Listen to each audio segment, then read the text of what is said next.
right here in the studio, we have the Chief Executive Officer of Shades of Life Care Limited, and also she's the CEO of Shades of Life Foundation, Ms. Nwokolo Eziafa Kuku, an entrepreneur. Obviously, I think I murdered your name there. That's why you laughed. Don't worry. Please tell me the right one. I'm used to it. So don't get used to it. Please tell me. No, so it's Eziafa Kuku. Eziafa Kuku. Exactly. All right, Eziafa Kuku. There you go. Thank you. You're welcome. All right, so you're one of those drawing our attention to people living with disabilities, and you believe that we are missing out on some level of productivity because we're ignoring this level or this group of individuals in the country. And quite a much, 15%, that's a lot. So, yes, so, the challenge, I'm in the intellectual disability and autism space. Okay, and what we have found is that, yes, there's a lot of work going on disability-wise. However, most of the data that we have in the country right now points to people that have, like you rightly said, the physical disabilities or things that we can see. Now, individuals on the spectrum or those that have intellectual disabilities are not obvious because it's in an invisible disability. You don't see. There are no markers until you've assessed them. Now, what happens is that because we haven't gotten enough data, we don't have the data bank, it means also that we don't have access to these individuals. And we're not talking of people that are children or adolescents. We're talking of early adulthood from their 20s, mid-20s and above. We even have adults who are on the spectrum. We've had people we've just diagnosed as old as their 40s, 41 and above, who've, because of the information and the work that's been done, have come to present themselves and ask for assessments. Some are in the workforce, some are not. And so if we don't have the data and then harness this group of people, we'll continue to lose out on the unique perspectives that they bring and what they can add to organizations. So that means your foundation can be a source of data. If you have individuals who come to you and you are able to capture that, I guess we can come to you for data, because data is actually key. A very it drives decisions. A lot of sectors in Nigeria, we do not have data. I mean, if you go on search now, most likely you get information from the United States and then the United Kingdom, but nobody's putting our data out there. And the data, the statistics that we have from World Health, because when I was doing my study, for my PhD, the ratio of 1 in 100 or 1 in 36 are all US and everywhere but Africa included. So Africans as a whole, we also need to start thinking, how do we capture? And that's some other work that we've started to do. Your foundation is doing? Yes, interacting with other Africans, wonderful. West Africa, to sort of begin to build a robust assessment, robust diagnostic and data keeping, whatever sets that, so that we can have more information to lean on and hopefully feed back to World Health eventually if somebody comes up, but at least keep our own data. However, we have, like I said, a lot of data on children and adolescents. We're just beginning to have input from adults. The reason being that you have all the stigma, you have everything that's going on. So people are not really willing to come out and present themselves. So when we've diagnosed adults who come from workforce, we say to them, look, lean on us. We can help you work through this. And don't think you're walking alone, because you go into your space and you say, oh, I've been diagnosed, I'm autistic. The first thing would be like, what does that mean? And all that. But we're encouraging people to come out. And with organizations, I'll give you an example. People don't understand autism, like I said. And so you have adults who are in the workspace. I have a personal experience. And they're steadfast in some of the traits. They just want specific things done specific ways. And because they are not understood, management and others may term them as being difficult, or why do I always have to say the same thing to you over and over, but not realizing that I have a child who's late 20s. So you can imagine there are people before her who are in the workforce. Okay, and because there's no understanding, you're not able to help that individual, or you've not even put that individual in the right role. And that's why you're having all that frustration and kickback. So organizations need to work with entities like us. I've been trying to preach this gospel. Come, do your HR differently, do your employment differently. What can you do so that your business can actually have fit for purpose staff and who bring a lot to the table that will also help your business. So I wanted to ask, when you say they can lean on you, I mean, and I think you've touched a bit on that. When you say these individuals can lean on you, what does that mean? Do you give them legal backing? Do you stop them from being fired? Can you, maybe try to enforce some of those needs and attention specifics that they need? Can you do that? So not so much the legal backing, but advocacy. So you have somebody that can speak on their behalf and explain their peculiar needs.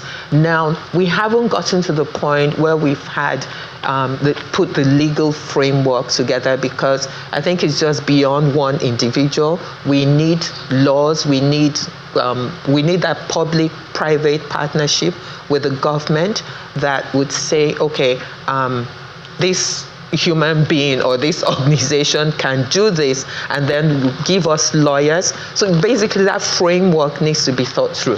The other day I had that what's her name in the is it House of Rep or Senate, somebody had put out a proposal for a bill that centers should be established in 6 geopolitical zones, and I'm thinking, okay, what's the plan? How do you want to do that? So things like that, if you come to people like myself, we can then work out strategies to be able to better represent these individuals and support them as required. Yeah, so Lagos State, I know they have an office, a really active office, for people living with disabilities, even though you were emphasizing it's not just about the physical one. I wonder if you have interactions with them, because if you need laws and all, then you certainly have to work with the government. I've put out proposals to Lagos State.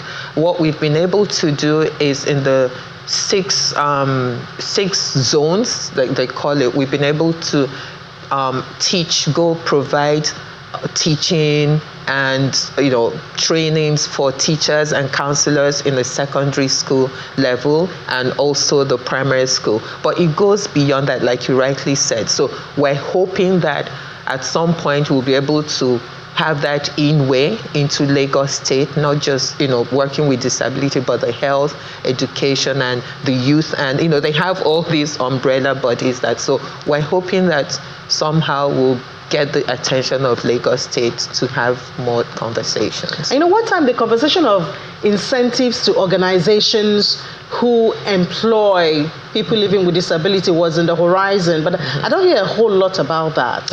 Me neither. I don't know. Because that would have been a way, another form of advocacy, for organizations. I know there are people that have been working with, I have a colleague who's worked with the Ministry of Disabilities, but again, the dynamics of their interaction was a bit different from what we are hoping to bring on board. Maybe it's rather that people tell me you're not very pushy, but I think there's just something inherently challenging, if I may use that word, with trying to get in somewhere and you have to jump so many hoops and hoops and hoops. It's tiring. It's Nigerian style. It's Nigerian style. I guess I need to find is it the connection or whatever to get connection. Me in there, so. But I mean, when you're doing this advocacy, could you tell us what do organizations or the workforce in the country, what do they lose if they don't give attention to this group of individuals? Because obviously everybody brings gifts and talents and skills, you know, and we're talking about productivity in the country now to boost the economy activity. So what do they lose? If you could just paint the picture, perhaps that could be another way of persuading, you know, organizations to give attention. Okay, so for instance, you have autistic individuals, one of their traits being so fastidious and attention to detail, like they like repetitive behavior. That is a strength, because you find when you put them in IT or data related areas, they thrive. So you're looking at banks, you're looking at health sector where there are things that are done repetitively. You're looking at security. There's an instance that happened in the UK. They had this autistic individual who was a police officer, and he was patrolling. He was a bit frustrated. The summary of it was that they eventually took him out from the field and put him behind the scenes. Guess what? There was a crime that they had been trying to solve for many moons, and it took this guy 2 weeks to identify the culprit, putting the patterns together and everything. So these are some of the things. Because of the attention to detail. Yes. So if you want people that will thrive with attention to, if you're an organization that, or a CEO or whoever that loves attention to detail, your autistic person is your go-to. If you're somebody that loves creativity, we have one of them. Remy is a voiceover artist. He's going all over the place, and that he's so attention detailed. You know, statistics, data entry, that's their bane, and they'll crunch out. Like I said, my daughter, I had this big old Excel, and I was success. What do I want to do? I couldn't even, I just gave it to her and said, look, my dear, what I had been sweating over, it took her 1 week. And she found all the errors and gave it back to me and said, Mom, I'm done. I was like, how can you be done? 3 years worth of data, you're done like that. And, you know, things like that. So if you're in the banking sector, you want to be looking at what can I do? What can I offer people on the spectrum? And, you know, but again, the main thing is that don't go out and try to employ them or recruit them the way you would recruit neurotypicals. Their interviews have to be different, and that's what I mean by us supporting them, you know, that somebody being there to break down the process for them. And yeah. All right, let's grab the strength. I mean, we're talking about the lack of data, you know, that we have in the different sectors of Nigeria. Imagine if a data office, for instance, is created and you get these guys together. I wonder what we can get out of it. But thank you so much for bringing this to the fore. Chief Executive Officer of Shades of Life Care Limited, and also Chief Executive Officer of Shades of Life Foundation, Mrs. Umokolo Ezevia. Okay, look at the name. Your clue is look at it and say every letter as you see it. Exactly. Thank you so much. Thank you. Thank you for your patience. No problem.